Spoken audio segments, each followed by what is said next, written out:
Oke,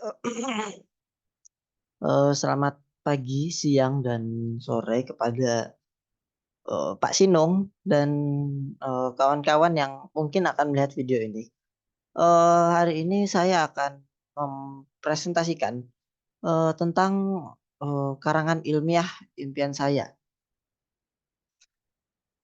Oke, karangan ilmiah impian saya yaitu adalah, menganalisis gaya bahasa dalam film dan novel Gadis Kretek.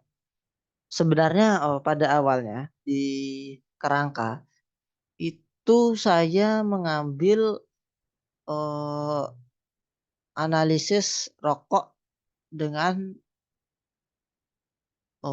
dengan masyarakat, hubungannya rokok dengan masyarakat. Tapi setelah saya pikir-pikir lagi itu eee, bukan linguistik dan ya saya tidak bisa memilih itu tetapi karena saya suka, obrolan tentang rokok, jadi saya memilih ini dan ya Gadis Kretek bisa kita tahu sekarang lagi rame dan ya tentang rokok juga karena saya suka dunia-dunia tentang rokok. Kita mulai ya ini NIM saya dan nama saya.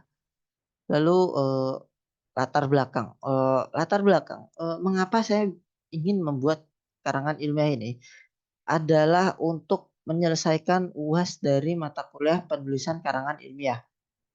Alasan saya memilih topik ini adalah karena, eee, apa ya, bisa dibilang karena, novel dan film ini sangat menarik perhatian saya. Tidak hanya itu, seperti yang tadi saya bilang, saya juga tertarik dengan dunia perokokan. Meskipun saya tidak merokok ya, meskipun saya tidak merokok, tapi saya tertarik dengan dunia perokokan. Karena novel yang saya baca dan film yang saya tonton, mereka sangat menarik.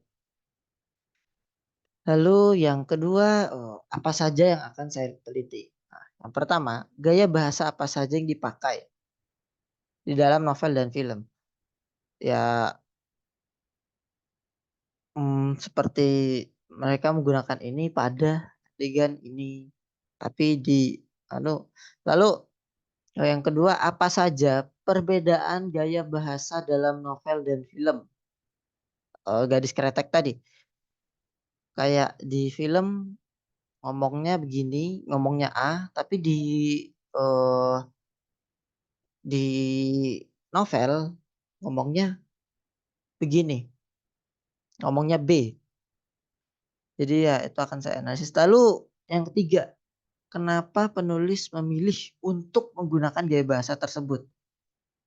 Ya ini menurut saya sangat menarik ya, karena ya kenapa mereka pengen menggunakan gaya bahasa tersebut kan pasti ada alasannya ya. Lalu, perbandingan film dengan novel dari banyaknya aspek,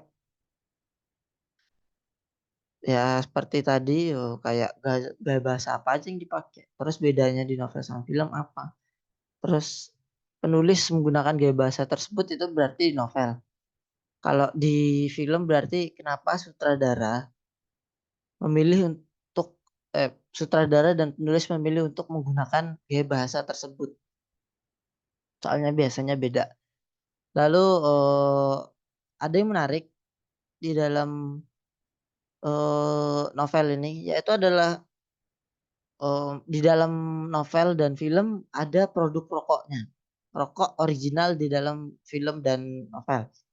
Nah, di situ akan saya analisis, gaya bahasa apa sih yang digunakan dalam produk rokok ini, gitu loh. Ada rokok Merdeka, namanya rokok Merdeka, ada mmm, rokok rokok merah, banyaklah pokoknya. Lalu yang terakhir, tujuan dan manfaat saya melakukan penelitian ini. Tujuan, pertama, seperti yang saya jelaskan eee, pada yang pertama tadi, yaitu adalah untuk menyelesaikan UAS dari mata kuliah kepenulisan karangan ilmiah. Lalu yang kedua, eee, dengan saya membuat ini, saya bertujuan untuk membuat adanya penelitian baru dalam dunia linguistik dan ya tujuan saya adalah menganalisis, lalu ya adanya penelitian baru dalam, eee, ka dalam dunia linguistik. Lalu, eee, manfaat, manfaat yang bisa saya dapat, yang saya pikirkan juga, adalah yang pertama, ini akan membantu industri film dan kepenulisan novel untuk dapat memilah gaya bahasa dengan lebih baik. Jadi mungkin saja seperti kayak melihat, dalam dalam analisis saya merasa bahwa gaya bahasa ini kurang cocok dalam adegan ini. Untuk yang pembaca mungkin, pembuat film, sutradara gitu, bisa saja karena mereka membaca, mereka melihat ini jadinya kayak, wah ternyata bagian ini tidak bagus jika menggunakan gaya bahasa ini, kita ganti, gitu. Lalu yang kedua untuk menambah ilmu di sini maksudnya menambah ilmu, kepada yang membaca, kayak, yang membaca mungkin si A membaca ini dan dia mendapatkan ilmu, yaitu manfaatnya gitu. Dan ya itu saja dari saya, terima kasih dan sampai jumpa.